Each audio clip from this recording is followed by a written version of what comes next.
ಕೊಟ್ಟಿದ್ದಾರೆ Archita education private ಲಿಮಿಟೆಡ್ದು. ಅವರ equity shares ಎಷ್ಟಿದೆ ಅಂತ 10,000 ಈಕ್ವಿಟಿ ಶೇರ್ ಇದೆ. ಒಂದೊಂದು ಶೇರಿನ ವ್ಯಾಲ್ಯೂ 10 ರೂಪೀಸ್ ಇದೆ. ಓಕೆನಾ. ಸೊ ಅವರ ಇನ್ಕಮ್ ಸ್ಟೇಟ್ಮೆಂಟ್ ಈ ರೀತಿ ಇದೆ. ಸೊ ಪರ್ಟಿಕ್ಯುಲರ್ಸ್ ಮತ್ತು ಇನ್ನೊಂದು ರುಪೀಸ್ ಇನ್ ಲ್ಯಾಕ್ಸ್ ಅಂತ ಕೊಟ್ಟಿದ್ದಾರೆ.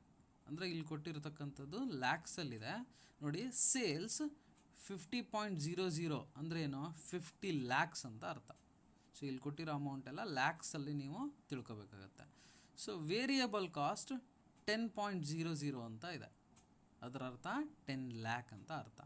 ಫಿಕ್ಸ್ಡ್ ಕಾಸ್ಟ್ 20.00 ಅಂತ ಇದೆ, ಅಂದರೆ 20 ಲ್ಯಾಕ್ ಅಂತ ಅರ್ಥ. ಸೊ ಇಂಟ್ರೆಸ್ಟ್ 5.00 ಇದೆ, ಹಾಗಂದರೆ 5 ಲ್ಯಾಕ್ಸ್ ಅಂತ. ಟ್ಯಾಕ್ಸ್ ಎಟ್ 40% ಅಂದರೆ ಎಷ್ಟು ಅಂತ ನಾವೇ ಕ್ಯಾಲ್ಕುಲೇಟ್ ಮಾಡಬೇಕಾಗತ್ತೆ, ಕೊಟ್ಟಿಲ್ಲ ಅವರು. ಪ್ರಿಫರೆನ್ಸ್ ಡಿವಿಡೆಂಟು 1.00 ಅಂತ ಕೊಟ್ಟಿದ್ದಾರೆ, ಅಂದರೆ 1 ಲ್ಯಾಕ್. ಸೊ ಇಷ್ಟು ಇನ್ಫಾರ್ಮೇಷನ್ ಕೊಟ್ಟಿದ್ದಾರೆ. Find out the operating leverage, financial leverage, combined leverage and ಇಲ್ಲಿ EPS ಕೂಡ ಕ್ಯಾಲ್ಕುಲೇಟ್ ಮಾಡೋದಕ್ಕೆ ಹೇಳಿದ್ದಾರೆ. ಸೊ ನಮಗೆ operating leverage, financial leverage, combined leverage ಇದನ್ನು ಕ್ಯಾಲ್ಕುಲೇಟ್ ಮಾಡೋದಕ್ಕೆ ಬೇಕಾಗುವಂಥ ಇನ್ಫಾರ್ಮೇಷನ್ಗಳೇನು ಅನ್ನೋದನ್ನು ಗಮನಿಸ್ಬೇಕಾಗತ್ತೆ ನಾವು. ಏನು ಇನ್ಫಾರ್ಮೇಷನ್ನು ಅಂದರೆ ನೆನಪಿರಲಿ ನಿಮಗೆ. ಸೊ ಆಪರೇಟಿಂಗ್ ಲಿವರೇಜ್ನ formula contribution divided by EBIT, financial ಲಿವರೇಜ್ನ formula EBIT divided by EBT. Next combined leverage, ಈ ಆಪರೇಟಿಂಗ್ ಲಿವರೇಜ್, ಫೈನಾನ್ಷಿಯಲ್ ಲಿವರೇಜ್ ಗೊತ್ತಿದ್ದರೆ ಕಂಬೈನ್ಡ್ ಲಿವರೇಜ್ ಈಸಿಯಾಗಿ ಗೊತ್ತಾಗುತ್ತೆ.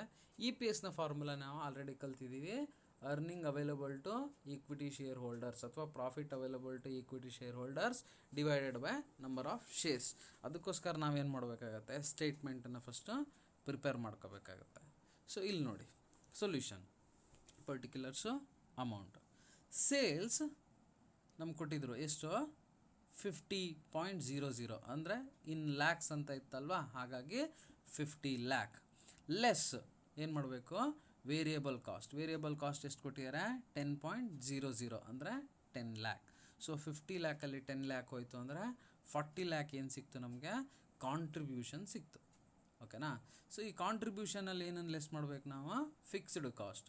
ಸೊ ಫಿಕ್ಸ್ಡ್ ಕಾಸ್ಟ್ ಎಷ್ಟಿದೆ, 20.00 ಅಂದರೆ 20 ಲ್ಯಾಕ್. ಸೊ 40 ಲ್ಯಾಕ್ ಕಾಂಟ್ರಿಬ್ಯೂಷನಲ್ಲಿ ಫಿಕ್ಸ್ಡ್ ಕಾಸ್ಟ್ 20 ಲ್ಯಾಕ್ನ ಲೆಸ್ ಮಾಡಿದ್ರೆ ನಮಗೆ EBIT ಅಂದರೆ ಆಪರೇಟಿಂಗ್ ಪ್ರಾಫಿಟ್ ಅಂತಲೂ ಕರಿತೀವಿ ಇದನ್ನು ನಾವು. EBIT ಸಿಗುತ್ತೆ 20 ಲ್ಯಾಕ್. ಸೊ 20 ಲ್ಯಾಕ್ EBIT ಸಿಕ್ತು ನಮಗೆ. EBIT ಅಂದರೆ earning before interest and tax. ಅದರಲ್ಲಿ ಫಸ್ಟ್ ಯಾವುದನ್ನು ಲೆಸ್ ಮಾಡಬೇಕಾಗತ್ತೆ ನಾವು, ಇಂಟ್ರೆಸ್ಟ್. ಇಂಟ್ರೆಸ್ಟನ್ನು ನಾವು ಇಲ್ಲಿ ನೋಡಿ, ಇಂಟ್ರೆಸ್ಟು ಅವರೇ ಕೊಟ್ಟಿದ್ದಾರೆ ಎಷ್ಟು, 5.00 ಅಂದರೆ ಎಷ್ಟು, 5 ಲ್ಯಾಕ್. ಸೊ 20 ಲ್ಯಾಕಲ್ಲಿ 5 ಲ್ಯಾಕ್ ಲೆಸ್ ಮಾಡಿದ್ರೆ 15 ಲ್ಯಾಕ್ ಏನು ಬರುತ್ತೆ, ಅರ್ನಿಂಗ್ಸ್ ಬಿಫೋರ್ ಟ್ಯಾಕ್ಸ್ ಅಲ್ವಾ. So earning before tax. So before tax ಇದ್ದಿದ್ದನ್ನು ನಾವು ಆಫ್ಟರ್ ಟ್ಯಾಕ್ಸ್ ಮಾಡ್ಕೋಬೇಕಲ್ವಾ, ಅದಕ್ಕೆ ಟ್ಯಾಕ್ಸನ್ನು ಏನು ಮಾಡಬೇಕಾಗತ್ತೆ, ನಾವು ಲೆಸ್ ಮಾಡಬೇಕು. ಟ್ಯಾಕ್ಸ್ ಎಷ್ಟು ಪರ್ಸೆಂಟೇಜು ಅಂತ ಮಾತ್ರ ಕೊಟ್ಟಿದ್ರು, ಅಮೌಂಟ್ನ ನಾವೇ ಕ್ಯಾಲ್ಕುಲೇಟ್ ಮಾಡಬೇಕಲ್ವಾ. ಸೊ ಟ್ಯಾಕ್ಸ್ ಎಟ್ 40% ಅಂದರೆ 15 ಲ್ಯಾಕಲ್ಲಿ 40% ಅಂದರೆ 6 ಲ್ಯಾಕ್ ಬಂತು. ಸೊ ಅಲ್ಲಿಗೆ 15 ಲ್ಯಾಕ್ ಮೈನಸ್ 6 ಲ್ಯಾಕ್ ಮಾಡಿದ್ರೆ earning after tax EAT 9 lac ಬರುತ್ತೆ. ಸೊ EAT ಅಂದರೆ ಅರ್ನಿಂಗ್ ಆಫ್ಟರ್ ಟ್ಯಾಕ್ಸ್ ಏನು ಬರುತ್ತೆ, ಆ ಅರ್ನಿಂಗ್ ಆಫ್ಟರ್ ಟ್ಯಾಕ್ಸಲ್ಲಿ ಫಸ್ಟ್ ಯಾರಿಗೆ ನಾವು ಪ್ರಾಫಿಟ್ನ ಕೊಡಬೇಕಾಗತ್ತೆ, ಫಸ್ಟ್ ಪ್ರಿಫರೆನ್ಸ್ ಯಾರಿಗೆ, ಪ್ರಿಫರೆನ್ಸ್ ಶೇರ್ ಹೋಲ್ಡರ್ಸಿಗೆ ಪ್ರಿಫರೆನ್ಸ್ ಡಿವಿಡೆಂಟ್ ಕೊಡಬೇಕು. ಸೊ ಪ್ರಿಫರೆನ್ಸ್ ಡಿವಿಡೆಂಟ್ ಈಸ್ 1.00 ಅಲ್ವಾ. ಇನ್ ಲ್ಯಾಕ್ಸ್ ಅಂದರೆ ಎಷ್ಟಾಗುತ್ತೆ, 1 ಲ್ಯಾಕ್. ಸೊ ಅಲ್ಲಿಗೆ 9 ಲ್ಯಾಕ್ ಮೈನಸ್ 1 ಲ್ಯಾಕ್ ಮಾಡಿದ್ರೆ 8 ಲ್ಯಾಕ್ ಬರುತ್ತೆ. 8 ಲ್ಯಾಕ್ ಏನಿದು, earnings available to shareholders. So ನಮಗೆ ನಮ್ಮ ಫಾರ್ಮುಲಾಗೆ ಬೇಕಾದಂಥ ಎಲ್ಲ ಇನ್ಫಾರ್ಮೇಷನ್ನು ನಮ್ಗೆ ಆಲ್ರೆಡಿ ಸಿಕ್ಕಿದೆ. So contribution divided by EBIT ಮಾಡಿದ್ರೆ ಆಪರೇಟಿಂಗ್ ಲಿವರೇಜ್ ಸಿಗುತ್ತೆ. EBIT ಡಿವೈಡೆಡ್ ಬೈ EBT ಮಾಡಿದ್ರೆ ನಮಗೆ ಫೈನಾನ್ಷಿಯಲ್ ಲಿವರೇಜ್ ಬರುತ್ತೆ. ಕಾಂಟ್ರಿಬ್ಯೂಷನ್ ಡಿವೈಡ್ ಬೈ EAT ಮಾಡಿದ್ರೆ ನಮಗೆ ಕಂಬೈನ್ಡ್ ಲಿವರೇಜ್ ಬರುತ್ತೆ. ಜೊತೆಗೆ earnings available to shareholders 8 lakh ಇದೆಯಲ್ಲ, 8 lakh divided by number of equity shares 10,000 ಇದೆಯಲ್ವಾ, ಅದನ್ನು ಡಿವೈಡೆಡ್ ಮಾಡಿದ್ರೆ EPS ಸಿಗುತ್ತೆ. ಸೊ ಅಲ್ವಾ. ಸೊ ಫಾರ್ಮುಲಾ ಹಾಕಿ ನೋಡೋಣ. So operating leverage equals to contribution divide by EBIT. Contribution ಎಷ್ಟಿದೆ, 40 ಲ್ಯಾಕ್ ಇದೆ.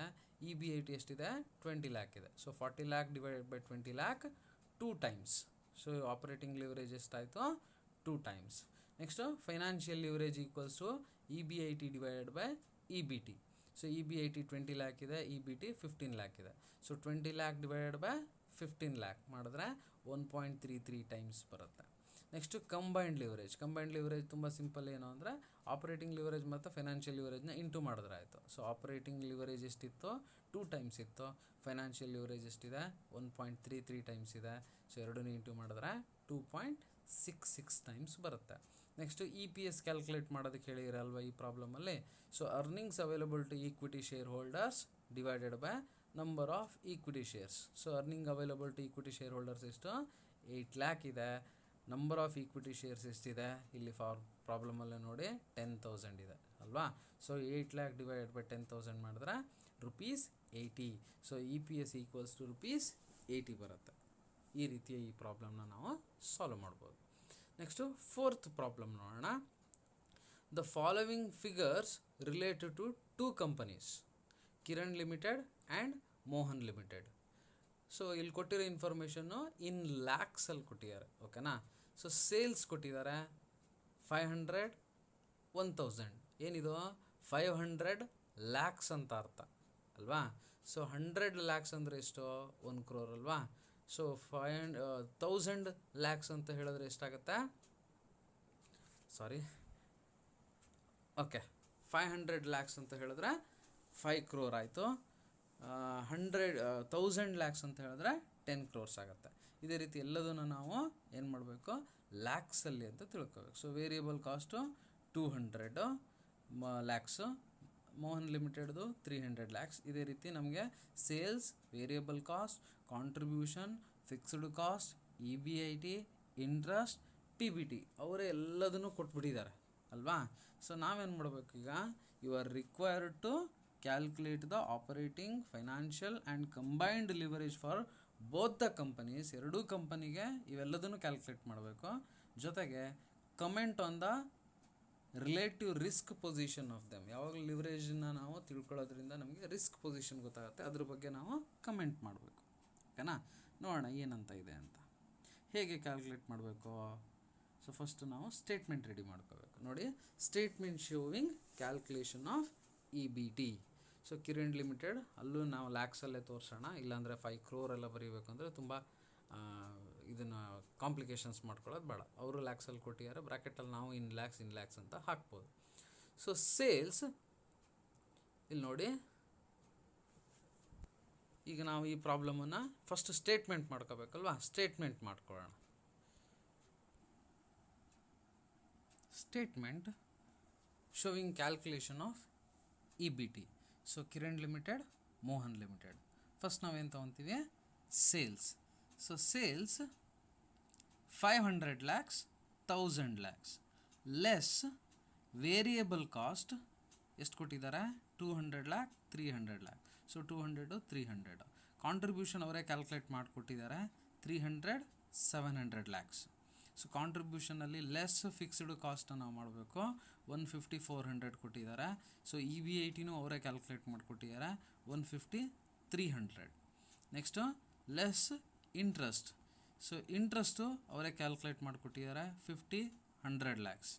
ಸೊ ನೆಕ್ಸ್ಟು ನಮಗೆ ಏನು ಸಿಗುತ್ತೆ, ಪ್ರಾಫಿಟ್ ಬಿಫೋರ್ ಟ್ಯಾಕ್ಸ್ ಅಥವಾ EBT ಅಂತಲೂ ಕರಿತೀವಿ. ಪ್ರಾಫಿಟ್ ಮತ್ತು ಅರ್ನಿಂಗ್ ಯಾವ ವರ್ಡ್ ಬೇಕಾದ್ರೂ ಯೂಸ್ ಮಾಡ್ಬೋದು ನಾವು. PBT ಅಂತನಾದ್ರು ಕರಿಬೋದು, EBT ಅಂತಲೂ ಕರಿಬೋದು. ಅದನ್ನು ಅವರೇ ಕೊಟ್ಟಿದ್ದಾರೆ, 100 ಮತ್ತು 200 lakhs. 100 lakhs, 200 lakhs, ಓಕೆನಾ. ಸೊ ನಮಗೆ ಕಾಂಟ್ರಿಬ್ಯೂಷನ್ ಬೇಕಿತ್ತು, EBIT ಬೇಕಿತ್ತು, EBT ಬೇಕಿತ್ತು. ಯಾಕಂದರೆ ಈ 3 ಗೊತ್ತಿದ್ರೆ ನಾವು ಲಿವರೇಜ್ನ ಈಸಿಯಾಗಿ ಕ್ಯಾಲ್ಕುಲೇಟ್ ಮಾಡ್ಬೋದು, ಓಕೆನಾ. ಸೊ ಈಗ ನಾವೇನು ಮಾಡೋಣ, first calculation of leverages for Kiran limited. ಮೊದಲನೇದಾಗಿ ಕಿರಣ್ ಲಿಮಿಟೆಡ್ಗೆ ಏನು ಮಾಡೋಣ, ನಾವು ಲಿವರೇಜನ್ನ ಕ್ಯಾಲ್ಕುಲೇಟ್ ಮಾಡೋಣ. So operating leverage equals to contribution divide by EBIT. So operating leverage contribution ಎಷ್ಟಿದೆ, 300 ಇದೆ ಕಿರಣ್ ಲಿಮಿಟೆಡ್ಗೆ, divided by EBIT 150. So 300 divide by 150 ಮಾಡಿದ್ರೆ 2 times ಬಂತು. Next financial leverage equals to EBIT divided by EBT. So EBIT Kiran ಲಿಮಿಟೆಡ್ಗೆ ಎಷ್ಟಿದೆ, 150 ಇದೆ, EBT 100 ಇದೆ. So 150 divided by 100 ಮಾಡಿದ್ರೆ 1.5 times ಬಂತು. ಕಂಬೈನ್ಡ್ ಲಿವರೇಜು ನಾವು ಬೇಕಾದರೆ ಈ 2 ಟೈಮ್ಸ್ ಬಂದಿರೋಂಥ ಆಪ್ರೇಟಿಂಗ್ ಲಿವರೇಜು 1.5 ಟೈಮ್ಸ್ ಬಂದಿರೋ ಫೈನಾನ್ಷಿಯಲ್ ಲಿವರೇಜ್ನು ಕೂಡ ಇಂಟು ಮಾಡ್ಬೋದು, ಆಗಲೂ ಕೂಡ 3 ಟೈಮ್ಸ್ ಬರುತ್ತೆ.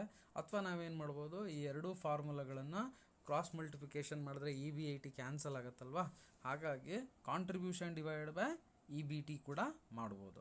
So contribution divided by EBT ಮಾಡೋದಾದರೆ ಕಾಂಟ್ರಿಬ್ಯೂಷನ್ 300, EBT 100, 300 ಡಿವೈಡ್ ಬೈ 100 ಮಾಡ್ತೀವಿ, 3 ಟೈಮ್ಸ್ ಬರುತ್ತೆ. This is for Kiran limited, all the leverages for Kiran limited. For Mohan limited operating leverage equals to contribution divide by EBIT. Contribution ಎಷ್ಟಿದೆ ಮೋಹನ್ ಲಿಮಿಟೆಡ್ಗೆ 700 ಇದೆ, EBIT ಎಷ್ಟಿದೆ 300 ಇದೆ. So 700 divide by 300 2.33 times ಬರುತ್ತೆ. Next financial leverage equals to EBIT divided by EBT. EBIT ಎಷ್ಟಿದೆ 300 ಇದೆ, EBT 200 ಇದೆ. So 300 divide by 200 1.5 times. Next combined leverage. Combined leverage equals to contribution divide by EBT. So contribution ಎಷ್ಟಿದೆ 700 ಇದೆ, EBT 200 ಇದೆ.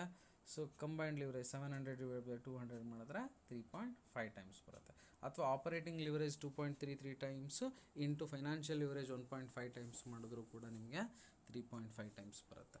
So ಈ ರೀತಿಯಾಗಿ ಏನು ಮಾಡ್ಬೋದು, ನಾವು ಎರಡು ಕಂಪ್ನಿಯನ್ನು ಒಟ್ಟಿಗೆ ಕ್ಯಾಲ್ಕುಲೇಟ್ ಮಾಡೋಕ್ಕೊಟ್ಟಾಗ ಈ ಥರ ಸಪ್ರೇಟಾಗಿ ಲಿವರೇಜನ್ನು ಕ್ಯಾಲ್ಕುಲೇಟ್ ಮಾಡಬೇಕಾಗತ್ತೆ. ಓಕೆನಾ? ಸೊ ಈಗ ನಾವೇನು ಮಾಡಬೇಕು, ರಿಸ್ಕ್ ಬಗ್ಗೆ ಕಮೆಂಟ್ ಮಾಡಬೇಕು ಅಂತ ಹೇಳಿದಾರಲ್ವಾ. ಸೊ ರಿಸ್ಕ್ ಬಗ್ಗೆ ನಾವು ಜಸ್ಟ್ ಅ ಮಿನಿಟ್, ಸಾರಿ ಒಂದು ಟೆಕ್ನಿಕಲ್ ಪ್ರಾಬ್ಲಮ್ ಆಗಿತ್ತಾ. ಓಕೆ, ಸೊ ಈಗ ಕಿರಣ್ ಲಿಮಿಟೆಡ್ ಮತ್ತು ಮೋಹನ್ ಲಿಮಿಟೆಡ್ ಎರಡರದ್ದು ನಾವು ಲಿವರೇಜ್ನ ಕಂಡುಹಿಡಿದಿದ್ದೀವಿ. ಸೊ ಈಗ ನಾವೇನು ಮಾಡಬೇಕಾಗತ್ತೆ, ರಿಸ್ಕ್ ಪೊಸಿಷನ್ ಬಗ್ಗೆ ಕಮೆಂಟ್ ಮಾಡಬೇಕಾಗತ್ತೆ. ಈ ಕಿರಣ್ ಲಿಮಿಟೆಡ್ ಮತ್ತು ಮೋಹನ್ ಲಿಮಿಟೆಡ್ನ ಲಿವರೇಜ್ಗಳನ್ನು ಕಂಪೇರ್ ಮಾಡಿ. So comments on the risk position. ಮೊದಲನೇದಾಗಿ ಆಪರೇಟಿಂಗ್ ಲಿವರೇಜ್ ನೋಡಿದವಾಗ ಎರಡು ಕಂಪ್ನಿದು, the operating leverage of Kiran limited being less than the operating leverage of Mohan limited. ನೋಡಿ, ಕಿರಣ್ ಲಿಮಿಟೆಡ್ನ ಆಪರೇಟಿಂಗ್ ಲಿವರೇಜು 2 ಟೈಮ್ಸ್ ಇದೆ, ಮೋಹನ್ ಲಿಮಿಟೆಡ್ನ ಆಪರೇಟಿಂಗ್ ಲಿವರೇಜು 2.33 ಟೈಮ್ಸ್ ಇದೆ. ಅಂದರೆ ಕಿರಣ್ ಲಿಮಿಟೆಡ್ನ ಆಪರೇಟಿಂಗ್ ಲಿವರೇಜು ಮೋಹನ್ ಲಿಮಿಟೆಡ್ ಲಿವರೇಜ್ಗಿಂತ ಏನಿದೆ ಕಡಿಮೆ ಇದೆ. The degree of operating risk is lesser in case of Kiran limited. So ಏನು ಆಪರೇಟಿಂಗ್ ರಿಸ್ಕ್ ಯಾವುದ್ರಲ್ಲಿ ಕಡಿಮೆ ಇದೆ, ಹಾಗಾದರೆ ಕಿರಣ್ ಲಿಮಿಟೆಡಲ್ಲಿ ಕಡಿಮೆ ಇದೆ. ಯಾವಾಗ ಲಿವರೇಜ್ ಕಮ್ಮಿ ಇದೆಯೋ ಆವಾಗ ರಿಸ್ಕ್ ಕಮ್ಮಿ ಇದೆ ಅಂತ ಅರ್ಥ. ಓಕೆನಾ? Next financial leverage. The financial leverage of Kiran limited and Mohan limited being the same. ನೋಡಿ, ಫೈನಾನ್ಷಿಯಲ್ ಲಿವರೇಜ್ ಇಲ್ಲೂ 1.5 ಟೈಮ್ಸ್ ಇದೆ, ಇಲ್ಲೂ 1.5 ಟೈಮ್ಸ್ ಇದೆ. So the degree of financial risk is the same. The degree of financial risk is the double ಆಗಿದೆ. Financial risk is the same. Degree of financial risk ಏನಿದೆ ಎರಡು ಕಡೆನೂ equal ಇರೋದ್ರಿಂದ financial leverage same. Next combined leverage. Combined leverage ನೋಡಿ, ಇದು 3 times ಇದೆ, ಇಲ್ಲಿ 3.5 times ಇದೆ ಅಲ್ವಾ. ಸೊ ಹಾಗಾಗಿ as the combined leverage for Mohan limited is higher. Mohan ಲಿಮಿಟೆಡಲ್ಲಿ ಕಂಬೈನ್ಡ್ ಲಿವರೇಜ್ ಏನಿದೆ ಜಾಸ್ತಿ ಇದೆ. Combined leverage of for Kiran ಲಿಮಿಟೆಡ್ಗಿಂತ ಜಾಸ್ತಿ ಇದೆ ಮೋಹನ್ ಲಿಮಿಟೆಡ್.